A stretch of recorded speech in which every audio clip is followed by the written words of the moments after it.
Hello, welcome to the 13th of my series of videos introducing the ideas of Marx and Marxism. In this video, I'm going to talk about the concept of dialectics, which was fundamental to Marx's underlying philosophy.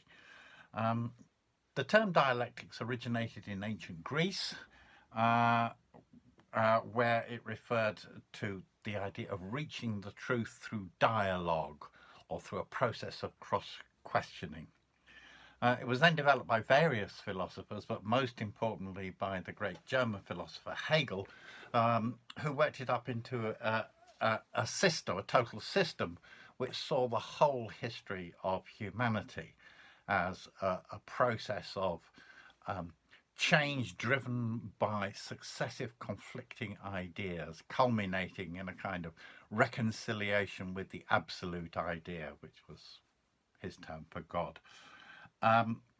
Marx took over the idea of dialectics from Hegel, but whereas in Hegel dialectics was primarily about changing ideas and was driven by changes in ideas, for Marx it was applied to changes in material and social forces. In other words, Marx, as in his own words, stood Hegel's dialectic on its feet, on firm materialist foundations. Now, the starting point of dialectics is recognition of the fact that everything in the universe is engaged in a process of constant change. The universe itself, the solar system, the earth, natural human life, and so on, all of these are continually changing. This is a fact which is completely confirmed by all the branches of modern science, but it's also, interestingly, quite a new thing to have been understood.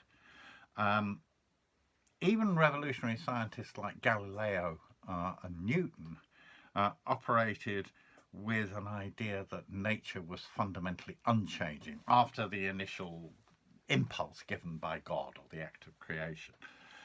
Only with Kant in the late 18th century was the idea advanced that the planets had a history, that they had developed, and only with Darwin in the middle of the 19th century did we get any understanding of the evolution of the species, or the simple fact that species did develop and change. But while it's true, clearly, that everything is constantly changing, it's also the case that in nature and in history we have major continuities. The Earth has existed for over 4.5 billion years. Humans have been around for at least 2.5 million years. Capitalism has existed for over 500 years. So things change, but they also, a lot of things stay the same for at least for a long period of time. And dialectics is a way of thinking through this relationship between change and continuity, the contradiction, if you like, between change and continuity. Now, a great deal of human knowledge, including scientific knowledge, begins by distinguishing between things, separating them out. This is an edible berry, this is a poisonous one. This is a tree, this is a flower. This is a human being, this is an ape. And so on. Human thinking has to make these distinctions between things, and it's very, very important. But at a deeper level, as dialectics shows, these things are really processes. They come into being and pass out of being. For example, a wooden table is a definite, distinct object, and it can survive for hundreds of years. But in the final analysis, a wooden table is a moment between a tree and dust. And the tree is a moment between being a seed and being carbon in the ground. And that's true of every apparently separate and distinct thing. And understanding all these processes involves being able to deal with, or to think, contradictions. I, John Molyneux, am not the same as I was when I was a baby, a child, a young man, and so on, but in another way I am the same person. We have to be able to deal with both those things. Now, in ancient Greece, Aristotle developed a set of rules for sound thinking, which became known as formal logic, in which something either is the case or is not the case. It can't be both. Facts are facts, things are true or false. The cat is either on the mat or is not on the mat. Now, the system of formal logic was very useful for the advancement of human knowledge, and it remains so.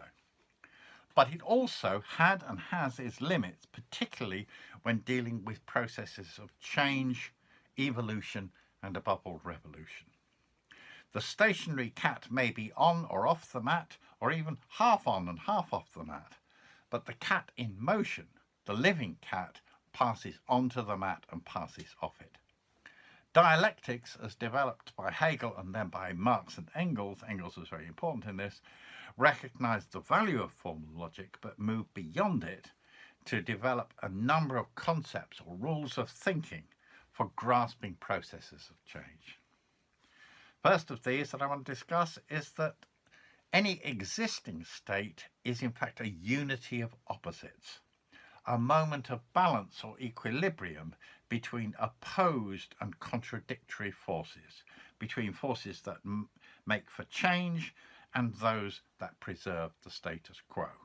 And dialectics takes the view that ultimately the forces of change are stronger than those of continuity. Second, that one state of affairs changes into another, one thing changes into something else through a process of quantitative changes, reaching a certain tipping point where they turn into qualitative changes. Apply heat to water and its temperature will gradually rise, but at a certain point, 100 degrees centigrade and so on, it will turn into gas. Third idea is that the analysis of any event or thing must bear in mind the standpoint of totality, its relationship with the whole. No particular event, say a war or a political crisis, can be correctly understood in isolation from the totality of world history in that case, the totality of world politics. But at the same time, every such analysis also has to be concrete, because each specific war or political crisis or event is a particular concentration or a unique combination of the general forces at work. Now, these principles sound abstract, but actually they're immensely useful in actual historical, economic and political analysis, and indeed for political practice. Without the dialectical method, Marx could have written neither the Communist Manifesto nor Capital. Take, for example, the question of capitalism. The dominant view, explicitly or more often implicitly, is that capitalism will last forever. From a dialectical materialist standpoint, however, it is only a moment or phase in the long historical development of humanity. It came into being and it will pass out of being. As a given system, capitalism is a unity of opposites, of wage labour and capital, of the proletariat and the bourgeoisie. And then, as a result of a long series of quantitative changes, the balance of power between these opposed forces shifts until a tipping point is reached and a qualitative change occurs. Capitalism is transformed into socialism, or possibly barbarism. The same dialectical process occurs not only at the macro scale of the change from capitalism to socialism, but in every historic change within the system. For example, from industrial capitalism to imperialism at the end of the 19th century, and indeed within individual episodes in the class struggle. For example, take an individual workplace and a strike. A series of quantitative changes in the consciousness of workers in a workplace reach a tipping point and a strike breaks out. Then, within that strike, which is a struggle of opposites, a further tipping point is reached and the strike breaks through to victory or is thrown back and goes down to defeat.